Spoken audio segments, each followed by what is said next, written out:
ప్రభువును రక్షకుడునైన యేసుక్రీస్తు వారి పరిశుద్ధమైన నామములో మీకు శుభవందనాలు తెలియజేస్తున్నానండి. అనుదిన ఆనందం అనే ఈ కార్యక్రమానికి ప్రతిరోజు మిమ్మల్ని ఆహ్వానించినట్లు ఈ దినాన కూడా మిమ్మల్ని ఆహ్వానిస్తున్నాను. ఈ రాత్రి ఒక మాటను మీ జ్ఞాపకం చేయాలని ఆశపడుతున్నాను. మానవుడు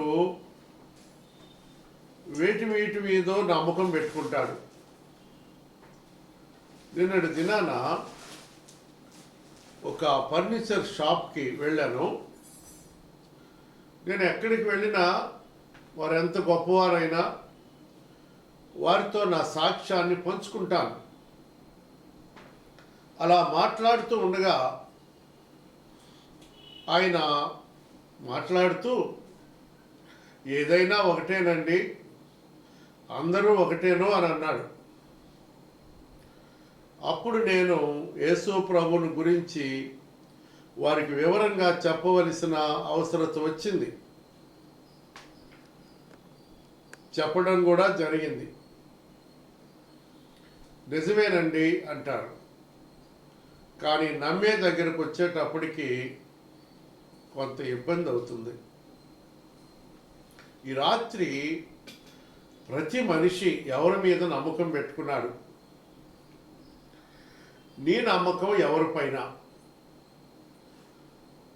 ఇర్మియా గ్రంథం 17వ అధ్యాయం 7-8 వచనాల్లో మనం చూస్తే, యెహోవాను నమ్ముకొనువాడు ధన్యుడు, యెహోవా అతనికి ఆశ్రయముగా ఉండును, వాడు జలముల యొద్ద నాటబడిన చెట్టు వలె ఉండును, అది కాలువల యొర్న దాని వేళ్ళు తనును, వెట్ట కలిగినను అది భయపడదు, దాని ఆకు పచ్చగా ఉండును, వర్షం లేని సంవత్సరమున చింతనందదు, కాపు మానదు అని రాయబడి ఉంది. కనుక యెహోవాను నమ్ముకొనువాడు ధన్యుడు అంటే ఆశీర్వదించబడినవాడు అని అర్థం. ప్రియులారా, యెహోవా అంటే ఉన్నవాడు, అనువాడు. ఆయన ఎవరి చేతులతో చేయబడినవాడు కాదు. ఆయన తనకు తానై ఉన్నవాడు, స్వయంభవుడు. ఆయనకు ఆయనే సాటి. కనుక ఆయన నమ్ముకుంటే వారు ఎలా ఉంటారంటే, ఆకు వాడక తన కాలమందు ఫలమిచ్చు చెట్టు వలె ఉంటారు అని కీర్తనాకారుడు కూడా 1వ అధ్యాయంలో 3వ వచనంలో రాశారు. ఈ రోజున మనం గమనిస్తే చాలామంది నిజదేవుడు ఎవరో ఆయన్ని విడిచిపెట్టి వారి ఇష్టానుసారమైనటువంటి వాటిని నమ్ముకుంటున్నారు. ఆఖరికి వారు పరిపాలించే రాజ్యమైన,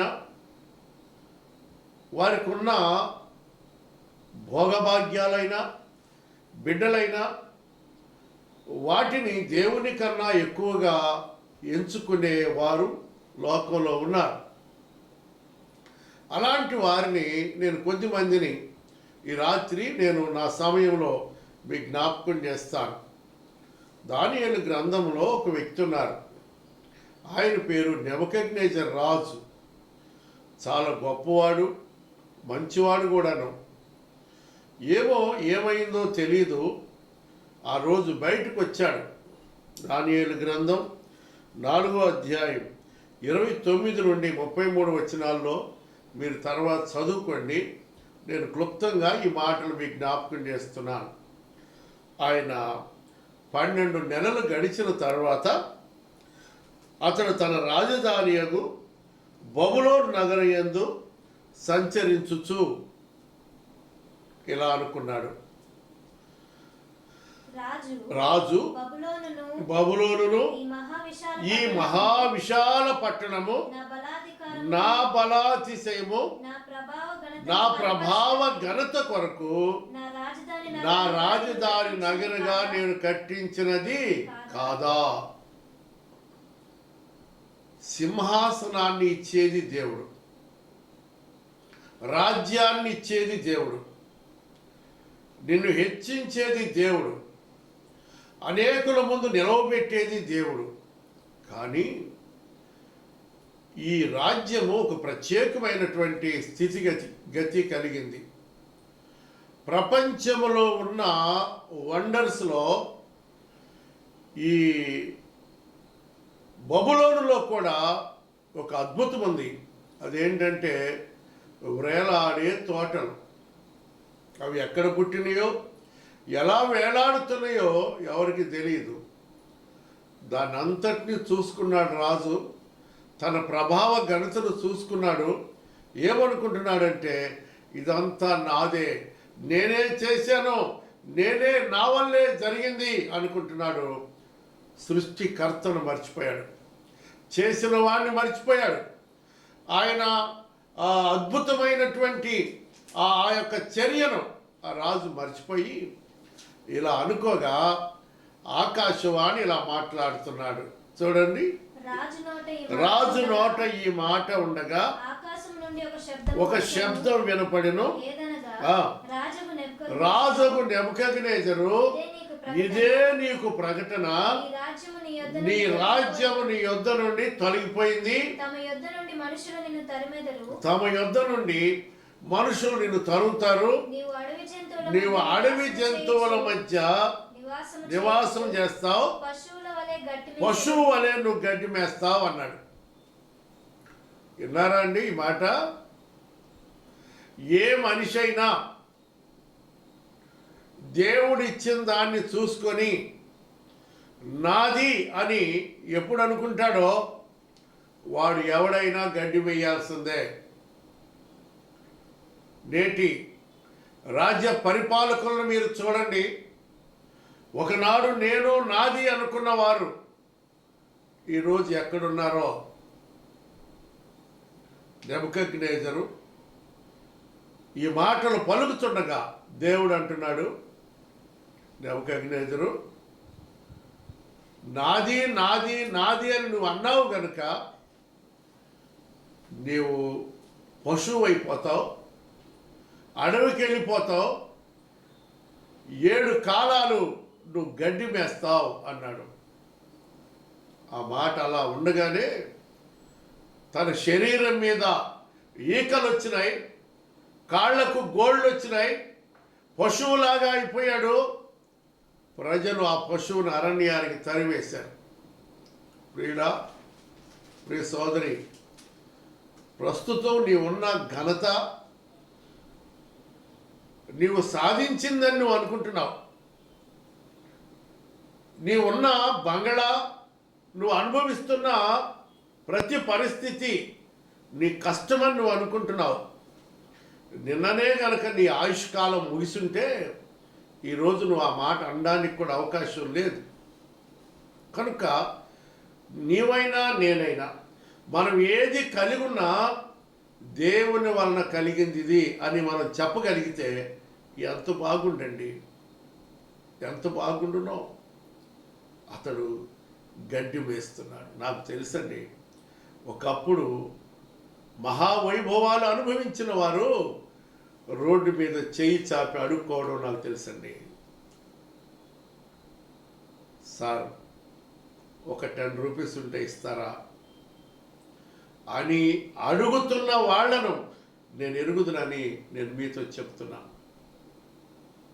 అది నేను మినహాయింపు కాదు, మీరు అసలు మినహాయింపు కాదు.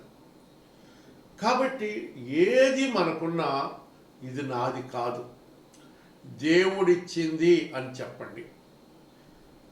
దేవుడిచ్చిన ఘనత, దేవుడిచ్చిన ఉద్యోగం, దేవుడిచ్చిన భార్య, దేవుడిచ్చిన ఇల్లు, దేవుడిచ్చిన పిల్లలు, ఆయన లేకుండా ఏది కలగలేదు. ఇంత కలిగిన 7 కాలాలు అయిపోయిందట. చూడండి, 7 కాలములు గడిచిన పిమ్మట దానియేలు ఎలా అయ్యాడో చూడండి. ఆ కాలము గడిచిన పిమ్మట నేను మానవ బుద్ధి గలవాడనై నా కన్నులు ఆకాశము తొట్టెత్తి. ఎవరంటేనా ఎలా చెప్తున్నాడంటే, ఇప్పుడు బుద్ధి వచ్చిన తర్వాత ఆయన చిరంజీవి, ఆయన సర్వోన్నతుడైన దేవుడు. స్తోత్రము చేసి ఘనపరిచితిని. ఆయన ఆధిపత్యము చిరకాలము, ఆయన రాజ్యము తరతరములు ఉన్నవి. భూనివాసులందరూ ఆయన దృష్టికి ఎన్నిక లేని వారు. ఆయన పరలోకపు సేన ఎడలను భూనివాసుల ఎడలను తన చిత్తము చొప్పున జరిగించువాడు. ఇలా మరలా 7 కాలాలు అయింది, బుద్ధి వచ్చింది, మారు మనసు పొందాడు. ఇప్పుడు అంటున్నాడు ఆయన చిరంజీవి, ఆయన సర్వోన్నతుడు, ఆయన యుగయుగాలు ఉండేవాడు, ఆయన ఆధిపత్యం ఎప్పుడు నిలిచి ఉండేదని అద్భుతమైనటువంటి సంగతులు చెప్పటం ప్రారంభించాడు. దేవుని బిడ్డలారా, మీరు జ్ఞాపకం చేసుకోండి. ఈ రాత్రి మొదటి వ్యక్తి, ఈ వ్యక్తి ఎవరంటే తనకిచ్చిన దేవుడిచ్చిన రాజ్యాన్ని నమ్ముకొని దేవుణ్ణి వెనకబెట్టినవాడు. ఒకవేళ నీ స్థితి అలా ఉందేమో ఆలోచన చేయి. మొదటి మాట ఇది. ఇక రెండవ మాట చెప్తాను. లూకా గారు రాసిన సువార్త 12వ అధ్యాయం 16వ వచనం. మరియు ఆయన వారితో ఈ ఉపమానము చెప్పెను. ఒక ధనవంతుని భూమి సమృద్ధిగా పండింది. ఇక్కడ కూడా మినహాయింపు ఏమి లేదు. ఇతను కూడా ఏమంటున్నాడంటే నా పంట ఏమన్నాడు? నా పంట సమకూర్చుకొనుటకు తనలో తాను అనుకొనెను. నేను ఎలాగూ చేస్తాను, నా కొట్లు ఇప్పుతాను, వాటికంటే గొప్పవి కొట్టిస్తాను, సమకూర్చుకుంటాను. ప్రాణమా, విస్తారమైన ఆస్తి నీకు సమకూర్చబడి ఉన్నది. సుఖించుము, తినుము, త్రాగుము, సంతోషించుమని అందును అనుకొనెను. అయితే దేవుడు వెర్రివాడా, ఈ రాత్రి నీ ప్రాణమును అడుగుచున్నారు. నేను ఈ మాట చెప్పి ముగిస్తాను. ఎందుకంటే ఇతను పరిస్థితి ఎలా ఉందంటే 12వ అధ్యాయంలో మొదటి నుండి 12వ వచనం వరకు మనం చూస్తే ఈ వ్యక్తి ప్రభువు వెంట నడుస్తున్నాడు, ఆయన శిష్యులతో నడిచి వస్తున్నాడు. ఆయన చాలా సంగతులు చెప్పుకుంటూ వస్తుంటే ఈ వ్యక్తి ఆయన దగ్గరకు వచ్చి ఏదో చెప్పాలనుకుంటున్నాడు, కానీ చెప్పలేకపోయాడు. 13వ వచనం దగ్గరకు వచ్చేటప్పటికి ఆయన దగ్గరికి గబాల లోపలికి వచ్చేసాడు. వారి మధ్యకు వచ్చి ఏమన్నాడంటే బోధకుడా అన్నాడు. ఆయన ఈ వ్యక్తికి ఆయన బోధకుడుగా కనపడ్డాడు. నెబుకద్నెజరుకేమో చిరంజీవిగా కనపడ్డాడు, సర్వోన్నతుడుగా కనపడ్డాడు, మహాత్యము కలిగిన మహారాజుగా కనపడితే ఈ వ్యక్తికి బోధకుడుగా కనపడుతున్నాడు. కోటి సూర్యుల ప్రభావం కలిగిన వాడు, సమీపింపరాని తేజస్సులో ఆయన మాత్రమే వసించే దేవుడు ఎలా కనపడుతున్నాడంటే ఇక్కడ బోధకుడు అంట. సామాన్యమైన మనిషిగా ఆయన పుట్టినంత మాత్రాన ఈ వ్యక్తి అంటాడు ఎంత తేలిగ్గా మాట్లాడతాడో. నిజమే, దేవుణ్ణి మాట్లాడతాం, దేవుని పోలిగ్గా పుట్టిన మనుషులను కూడా మనం మాట్లాడతాం. బోధకుడా, పిత్రార్జితములో నాకు పాలు పంచి పెట్టవలనని నా సహోదరునితో చెప్పుమని ఆయనను అడగగా ఆయన అన్నాడు, పోయి మీ మీద నన్ను తీర్పరగానైనను పంచిపెట్టువాలిగైనను ఎవరు నియమించను అన్నాడు. చెప్పి శిష్యులను చూపించాడు. చూడు వీడి పిచ్చితనం, వాడికట నేను తీర్పు తీర్చాలట, వాడికి వాడి సోదరుడికి. వాళ్ళ నాయన ఇంకా చచ్చిపోలా. వీడు వెళ్ళి అవన్నీ చూసుకొని పంచాలా. ప్రభు అన్నారు అదితో, మీరు వీళ్ళతో చెబుతున్నాను, మీరు వాళ్ళలాగా కాకుండా మీరు ఏ విధమైన లోభమునకు ఎడమీయక జాగ్రత్త పడుడి అని ఓ చక్కని ఉపమానం చెప్పాడు.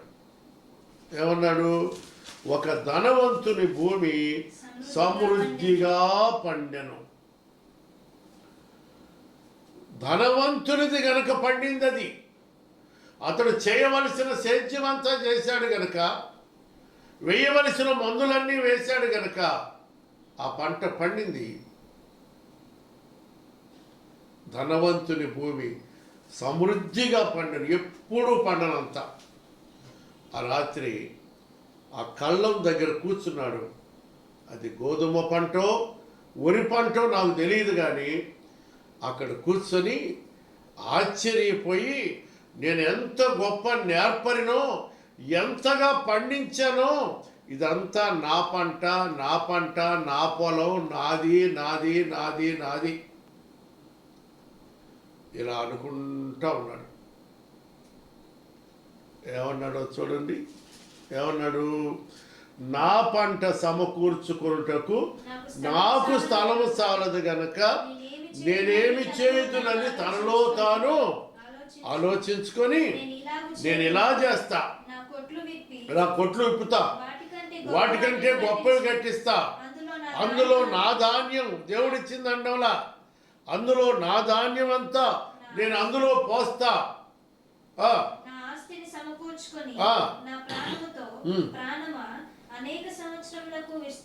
ఈ మాట ఏనండి ఎంత విచిత్రంగా ఉందో. ఏ మనిషితో చెప్పడం లేదు ఆయన, అంతా ఊహే.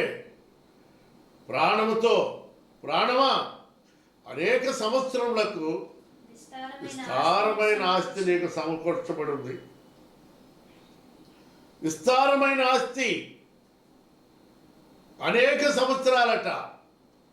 ఇప్పుడు ఇలారా, ఈ రోజునున్న మనిషి రేపు ఉండడంలా. ఏం చెబుదాం? బైబిల్ చెప్పింది, మోషే గారు రాశారు, మానవుని ఆయుష్కాలం 70 సంవత్సరాలు, అధిక బలం ఉంటే 80 సంవత్సరాలు, అంతకు మించి బ్రతికిన ఆ బ్రతుకు ఆయాసమే, దుఃఖమే అన్నాడు. కాబట్టి అనేక సంవత్సరాలకు సంపాదించాను, ప్రాణమా సుఖించు, తిను, త్రాగు అన్నాడు. దేవుడు అన్నాడు, ఒరేయ్ వెర్రోడా అన్నాడు. ఏమన్నాడు? ఈ రాత్రి నీ ప్రాణమును అడుగుతున్నారు. ఎవరు అడుగుతున్నారు? అడిగితే మీరు ఇప్పుడు ఏమన్నారంటే దేవుడు అడుగుతున్నారు అన్నారు కదా. దేవుడు అడగడు, సాతాను అడుగుతుంది, సమాధి అడుగుతుంది, పాతాళం అడుగుతుంది. ఇచ్చేయమంటావా? వెర్రోడా, నువ్వు వెర్రోడి కాకపోతే విత్తనమిచ్చేది దేవుడు, నీరిచ్చేది దేవుడు, పైరు పండించేది దేవుడు, అంతా నీ నోటి దగ్గరికి తెచ్చి అందించే దేవుడైతే, నాది, నా బలం, నా శక్తి, నా పంట, నా కొట్లు అంటావే అయ్యా, అవన్నీ మాయనండి.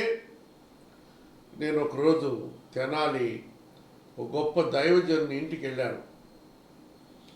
వాళ్ళ నాయన దాదాపు 70-80 సంవత్సరాలు ఉంటాయి, బలంగా ఉన్నాడు. తోట చెట్లకి నీళ్లు కొడుతున్నాడు. ఆయన నాకు బాగా తెలుసు కనుక, నాయన వందనాలు అన్నా. వందనాలయ్యా అన్నాడు. నాకు తెలియదు, నేను చూసేటప్పటికి కొత్త ఇల్లు ఒకటి కడుతున్నారు. నానా ఇల్లు మందేనా అన్నా. కాదయ్యా మాది అన్నాడు. మరి గమ్మత్తుకున్నాడు ఈ ముసలాయన. అక్కడ ఒక కారు ఉంది. నానా అన్న కారు కొన్నారా, ఇది మందేనా అన్నా. కాదయ్యా మాది మాది అన్నాడు. నేనేమో ఎత్తుకుపోతానా? మనుషులు ఇలాగే ఉంటారు. సరే, ఎందుకు వెర్రివాడు అన్నాడు దేవుడు? ఈ మాటలు చెప్పి నేను ముగిస్తాను. మొదటి మాట, సామెతల గ్రంథం 28వ అధ్యాయం 26వ వచనం. తన మనస్సును నమ్ముకొనివాడు బుద్ధిహీనుడు, అంటే వెర్రోడు అని అర్థం. తన మనస్సును నమ్ముకున్నాడు. ఇదంతా నాది, నేనే చేశాను, నేను ఇలా చేయటం వల్ల ఈ పంట అంతా ఇలా పండింది. తన మనస్సును నమ్ముకుంటున్నాడు. జాగ్రత్త, నీ మనస్సును నమ్ముకోబాక. నీ మనసు ఏది చెబితే అది నువ్వు చేయబాకు. దేవుడు చెప్పింది చెయ్యి. నాకు వేరుగా ఉండి మీరేది చేయలేరన్నాడు. ఒకటి, తన మనస్సును నమ్ముకున్నవాడు బుద్ధిహీనుడు. ఇక 2, ప్రక్కనే ప్రసంగి గ్రంథం 10వ అధ్యాయం 12వ వచనం.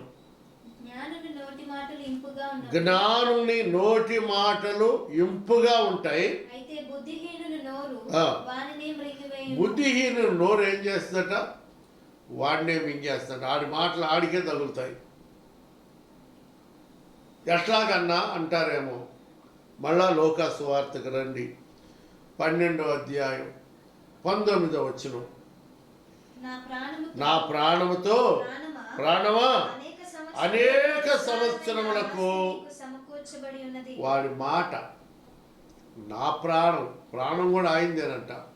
నా ప్రాణమా అనేక సంవత్సరములకు సరిపడే ఆస్తి నీకు సమకూర్చబడి ఉంది. ఈ మాటలను ఏమంటారంటే బుద్ధిహీనుడి మాటలు. బుద్ధిహీనుని నోరు వాడినే మింగేసిందట.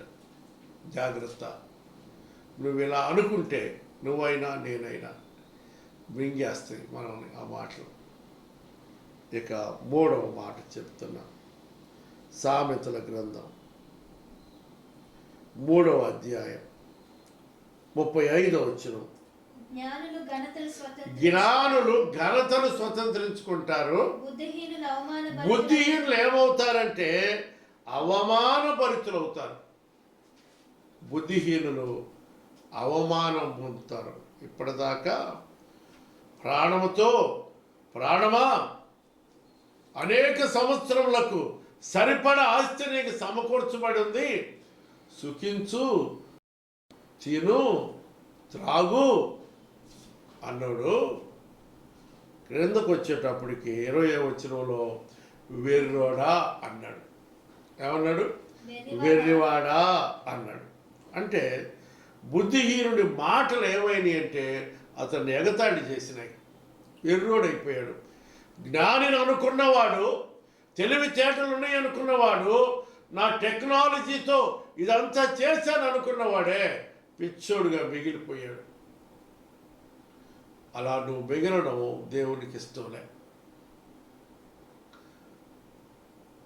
ఆధిపత్యం ఆయనది, ప్రభావం ఆయనది, మహిమ ఆయనది, సమస్తం ఆయనకే మనం ఆపాదిస్తే ఎంత అద్భుతమైనటువంటి జీవితం దేవుడు నీకు ఇస్తాడో నువ్వు ఎరుగుదువా? కనుక ఎందుకు వెర్రోడంటే వాడు తన మనస్సును నమ్ముకున్నాడు. తన మనసు ఎలా చెబితే అలా చేశారు. చాలామంది అలాగే చేస్తుంటారు. ఆ చిన్న కుమారుడు తన మనస్సును నమ్ముకున్నాడు.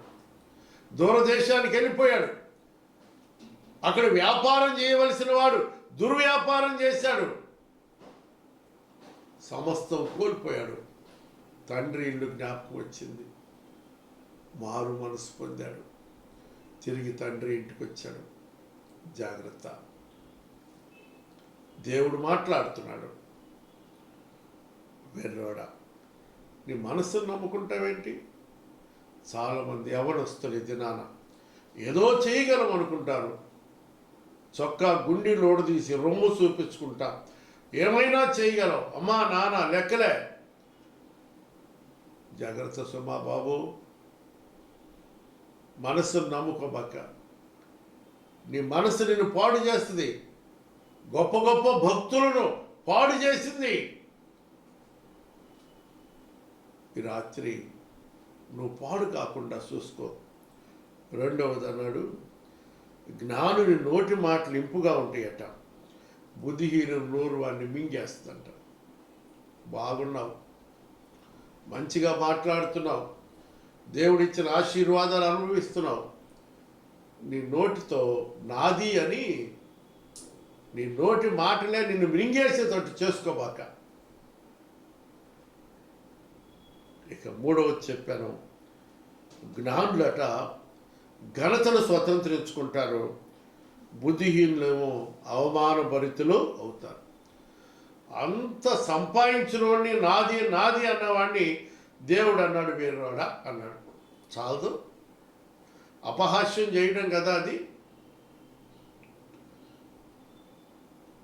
అవమానం వచ్చింది అతనికి.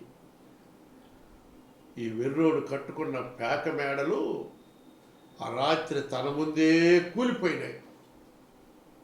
ఏం చెబుదాం? ఈ మాటలు వింటున్నా నీకు ఇలా కూలిపోయిన అనుభవాలు ఏమైనా కనపడుతున్నాయా? నాది నాది అనుకున్న అనుభవం ఏమైనా ఉందా? జాగ్రత్త, ఏది నాది అనొద్దు. నేను ఎప్పటికీ నాది అని ఏది అనను. ఇవాళ ఇంట్లో రేపు మంట్లో, కనుక దేవుడిచ్చింది అని దేవునికి ఆ మహిమను ఆపాదించినప్పుడు పరలోకంలో ఆయన ఎంత ఆనందిస్తాడోనండి. ఇక 4వ మాట, హోషియా గ్రంథం, దానియేలు గ్రంథం ప్రక్కనే ఉంటుంది. 9వ అధ్యాయం 7వ వచనంలో 3వ లైన్లో చూడండి, దుర్మార్గతను అనుసరించువారు వెర్రివారు.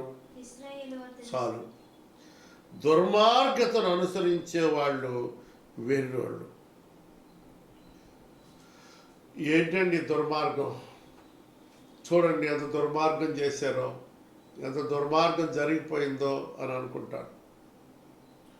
ఒక మాట చెప్పనా బ్రదర్, నీవు ఈ లోకానికి వచ్చి కొంతకాలం ఉండి వెళ్ళిపోయే విడిది కదండి ఈ లోకం. పుట్టి కొంతకాలం జీవించి చలించి తర్వాత వెళ్ళిపోయే ఒక ఇంటి లాంటిది ఈ జీవితం. ఇంత మాత్రానికి ఎందుకు అంత అదిరిపాటు? ఎందుకు దేవునికి మహిమ లేకుండా ఉండడం? కనుక జ్ఞాపకం చేసుకోండి. ఇక 3వ మాట చెప్తాను, చెప్పి ముగిస్తాను. 3వది లూకాసు వార్త 14వ అధ్యాయం 20వ వచనం. మరి ఒకడు ఒక స్త్రీని వివాహం చేసుకున్నాను, అందరూ ఎంతమందిని చేసుకుంటారో మరి. ఇలా తెలివితేటలు ప్రదర్శిస్తున్నాడు. జరిగింది ఏంటంటే, ఈ 14వ అధ్యాయంలో 18వ వచనం నుండి మనం చూస్తే వాళ్ళందరూ ఏక మనస్సుతో నెపాలు చెప్పారు, సాకులు చెప్పారు. ఒకడేమో నేను పొలం కొన్నాను, అవశ్యంగా వెళ్ళి చూడాలి. రెండవ వాడు 5 జతల ఎడ్లు కొన్నాను, వాటిని పరీక్షించడానికి వెళ్ళాలి అన్నాడు. మూడవ వాడు నేను ఒక స్త్రీని వివాహం చేసుకున్నాను కనుక విందుకు రాలేనని అద్భుతమైనటువంటి వ్యక్తి పిలిచిన పిలుపును వాళ్ళు ఖాతరు చేయలే. వీడెవరు అనంటే భార్యను నమ్మి విందును పోగొట్టుకున్నాడు. మరి ఆ భార్య ఎలాంటిదో, ఆ భార్య ఏమందో మనకు తెలియదు. చాలామంది ఉంటారు, మా ఇంట్లో వాళ్ళ దగ్గర అడిగి రావాలండి, అంత ధైర్యం లేకుండా ఉంటారు. ఈ రాత్రి మీరు గమనించండి, ఒకడేమో పొలం కొన్నానన్నాడు. ఎవడైనా పొలం కొనేటప్పుడు చూసుకుంటాడు, చూడకుండా కొండు. వాళ్ళని వీళ్ళని అడుగుతాడు, నీళ్ళు ఉన్నాయా భూమిలో, వర్షాలు పడుతున్నాయా, ఏ పంట పండుద్ది, ఇవన్నీ అడుగుతాడు. రెండవ వాడు 5 జతలు కొన్నాడంట, ఒకటి కాదు, 2 కాదు. ఎడ్లను కొనేవాడు దాని సుడి, నడక, దాని కొమ్ము, చక్కదనం అంతా చూసుకుంటాడు, చూడకుండా కొండు. వీడు అంటున్నాడు, నేను కొన్నాను, వెళ్ళి పరీక్షించాలంట వాటిని. కొన్నాక ఎవడు పరీక్షిస్తావు? నేను కూర్చోవడానికి కుర్చీ కొనుక్కున్నాను. అక్కడ చూశాను, మీరు వెళ్ళండి సార్, నేను పంపుతానన్నారు.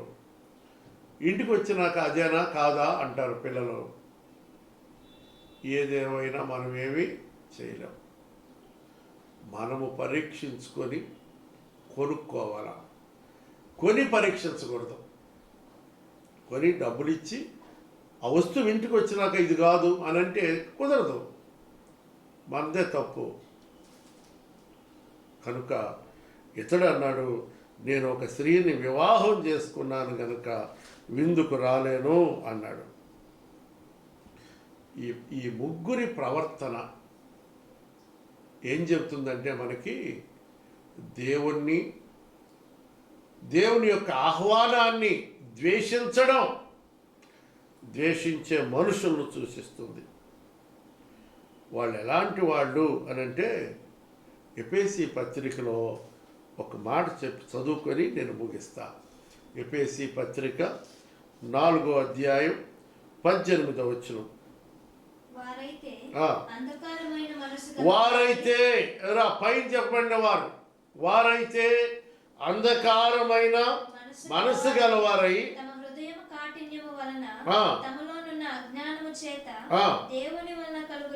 దేవుని వలన కలుగు జీవము నుండి వేరుపరచబడిన వారై తమ మనసును కలిగిన వ్యర్థతను అనుసరించి నడుచుకుంటున్నారు.